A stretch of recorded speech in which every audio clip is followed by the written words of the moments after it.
What is up, guys? In this video we're going to be comparing the DJI Air 3 to the older Air 2S to help you decide which drone is right for you. The Air 3 has brought a lot of great upgrades, but not everything is necessarily better. And quick note, DJI doesn't pay me to make these comparisons. I bought both of these drones with my own money, so there shouldn't be any bias. I'm just giving you my honest thoughts after using the Air 2S for the past couple of years and flying the Air 3 for the last couple of months. So let's go ahead and jump right into the comparison. First up, we have price. The Air 3's basic package comes in at $1,099, which is currently $100 more expensive than the Air 2S, which is currently selling for $999.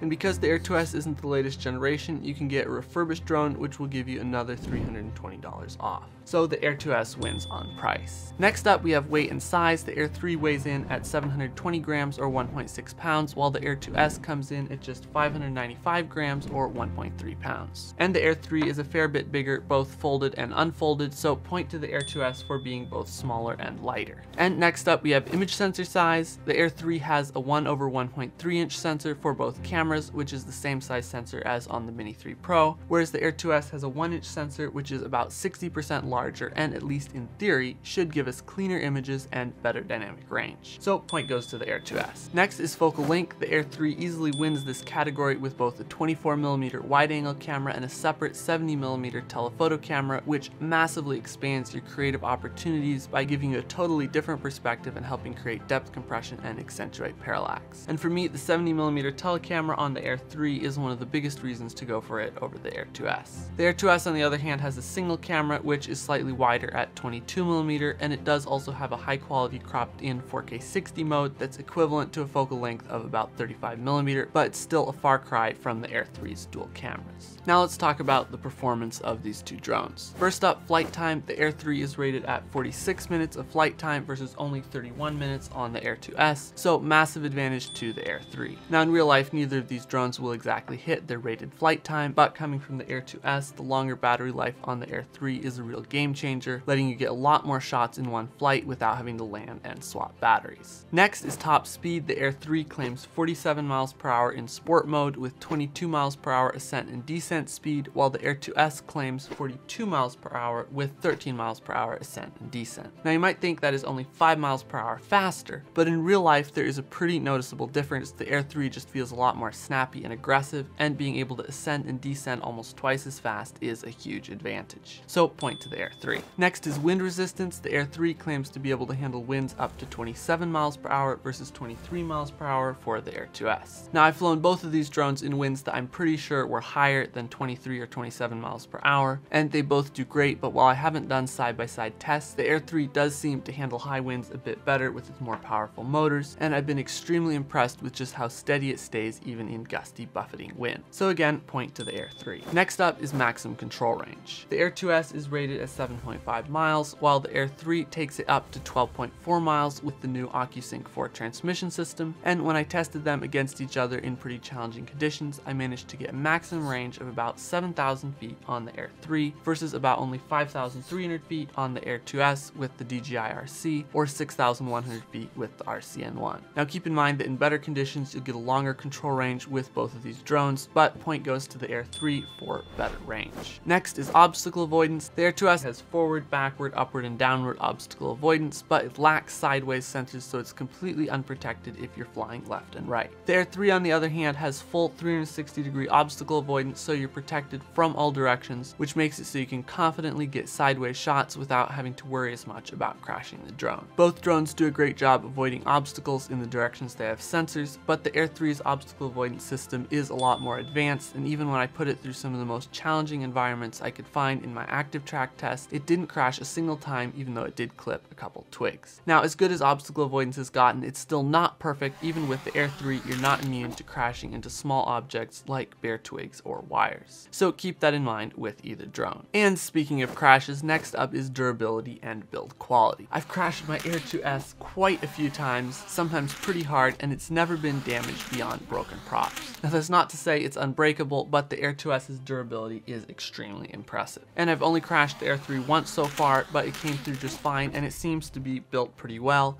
so we'll call this category a tie. Next test is active track. Both drones do a decent job following a subject, but the Air 3 does a much better job sticking to the subject and not getting hung up with obstacles, although it does tend to bounce around a bit more than the Air 2S. And because the Air 3 has 360 obstacle avoidance, you can have active track follow you from any direction without having to worry about crashing into things. So point to the Air 3 for a better tracking system. Next test is prop noise. I measured the sound levels from a couple feet away and both drones came in right around 60 decibels, but the Air 3 is a lot lower pitched and to me makes a lot less irritating and noticeable noise, so point to the Air 3 on this one. Next is controller options. The Air 2S is only available with the RCN1, which requires you to use your phone as a screen, whereas the Air 3 is available with either the new RCN2 or with the DJI RC2, which has a built-in screen for $200 more. Now you can use the older DJI RC version 1 with the Air 2S, but you'll have to pay an extra $309 to get it separately. Unfortunately, the new RCN2 and DJI RC2 remotes aren't compatible with older drones, nor are the old remotes compatible with the Air 3, but DJI has fixed a major downside of the original DJI RC by adding external flip-out antennas to the DJI RC2 to improve its range. I'd say getting a remote with a built-in screen is one of the best upgrades you can get for almost any DJI drone because you don't have to hassle around with using your phone each time you want to fly, as well as having a better screen than most phones, more physical controls on the remote, and higher quality control sticks. So point to the Air 3 for an improved DJI RC2, as well as letting you upgrade to it for $100 less. Next up is slow motion. The Air 3 can shoot 4K 100 frames per second, as well as 1080 200 frames per second, while the Air 2S maxes out at 1080 120 frames per second. And there's really no comparison between the quality of 4K 100 frames per second and 1080 120 frames per second, so major point to the Air 3 for having slow motion footage that's good enough quality to be actually usable. And next we have flight modes. Both drones have the basic active track, spotlights, quick shots, etc. flight modes, but the Air 3 adds two really useful features: waypoints and cruise control. Waypoints lets you program a flight path into the drone either by dropping pins on a map or recording the drone's location while it's flying and then have the drone automatically fly that path. And then cruise control basically locks in your stick input so you can take your hands off of the sticks and the drone will keep flying the same path.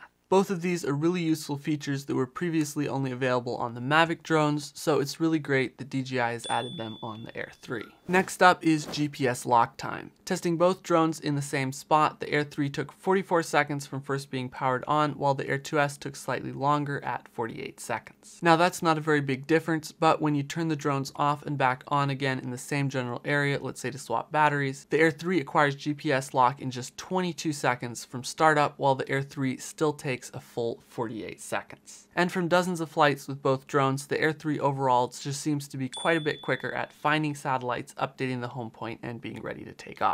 Next up, we have vertical shooting. The Air 3 has a 2.7K vertical mode that uses the full height of the 4x3 sensor instead of having to crop into 16:9 video in post, whereas the Air 2S has no vertical shooting modes, so point to the Air 3. Next, we have gimbal tilt range. The Air 3 lets you tilt the gimbal 60 degrees up above horizontal so you can see above the drone and get unique shots, whereas the Air 2S is limited to 30 degrees of upward tilt. And even if you don't particularly care about being able to point the gimbal up, it does make a pretty significant difference because the camera on the Air 3 almost never gets knocked down in sport mode, unlike the Air 2S where this happens fairly frequently. So again, point to the Air 3. And speaking of the camera, next up we have photos. Both drones take great photos. The Air 2S shoots 20 megapixel photos, whereas the Air 3 has both 12 and 48 megapixel modes. Now I was actually quite skeptical of the Air 3's 48 megapixel resolution claim because it uses a quad Bayer sensor that basically splits each pixel of the 12 megapixel sensor into 4 to achieve 48 megapixels, and the 48 megapixel mode on the Mini 3 Pro wasn't very impressive.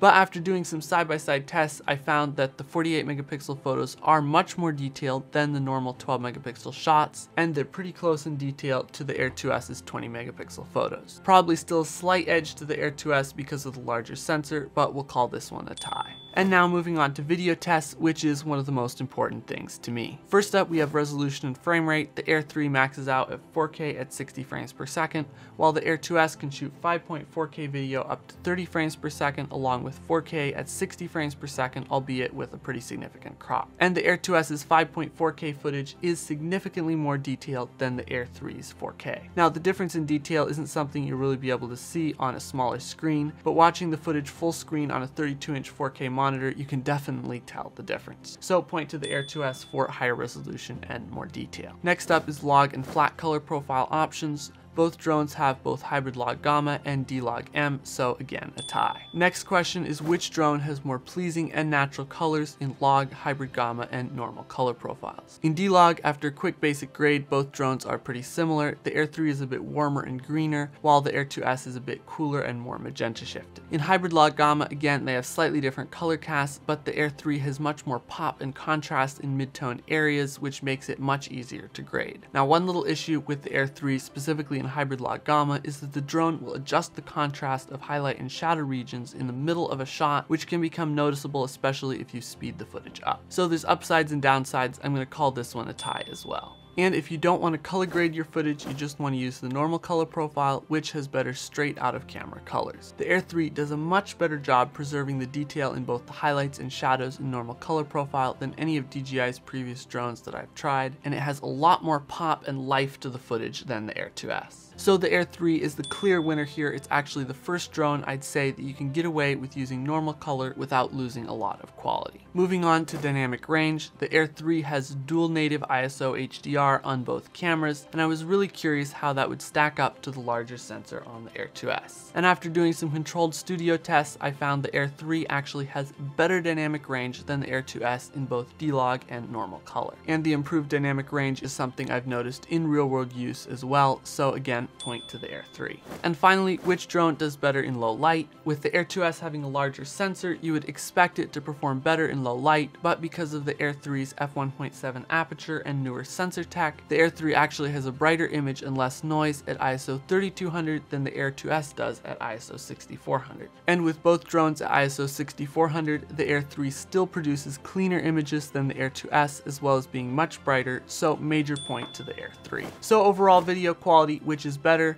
They're quite similar, but each have their strengths and weaknesses. It just depends on what is most important to you, but both drones can shoot high quality professional video. That said, having used the Air 2S as my main drone for a couple years and now moving to the Air 3, I'd say it's easier to get great professional looking footage out of the Air 3, and overall camera quality is a step up except for slightly less detail. So now for my final thoughts, which drone is overall better? According to the scoreboard, the Air 3 wins in a lot more categories than the Air 2S, but both are great drones, and it depends on what your needs are and how you plan to use the drone. Compared to the Air 2S, the Air 3 is a huge upgrade in almost every way. The telecamera, much longer flight times, better range, faster top speeds, 360-degree obstacle avoidance, and higher frame rates make it 100% worth it if you're looking at getting one or the other. And if you currently have the Air 2S and are trying to decide if you should upgrade, for me all of the newer tech and features made it totally worth it, but depending on what features matter most to you, you might be better off sticking to your Air 2S until the next generation Air drone comes out. That said, the Air 3 has quickly become my all-time favorite drone to fly. It just feels so zippy and powerful. The telecamera opens up so many new shots that you can get, and you don't have to bring it back nearly as soon to swap out batteries. Now the Air 2S is an amazing drone as well. It can produce beautiful high-quality footage that's actually more detailed than the Air 3. It takes slightly better photos, and it's an extremely tough, durable drone. If you're on a budget, the Air 2S is a great option, and since it's no longer the latest generation, you can get some fantastic deals on refurbished and used ones. And no matter what drone you get, if you don't have the right skills, you won't be getting epic cinematic shots like you see in all the DJI commercials and YouTube videos. And so that's why I put together my 10-hour drone video course to take you beyond just owning a drone and knowing how to fly it, to mastering all the skills of camera settings, composition, lighting, editing, color grading, and so much more, so you can create professional cinematic videos. Or if you aren't ready to dive into the full course, I have a completely free 45-minute drone filmmaking training where I share my top 10 secrets to creating cinematic drone videos. And links to both of those are in the description. And if you've gotten value out of this video, you can click or tap the screen to watch another one of our videos. Make sure to gently tap the like button, subscribe to the channel, and turn on notifications so you don't miss future videos just like this.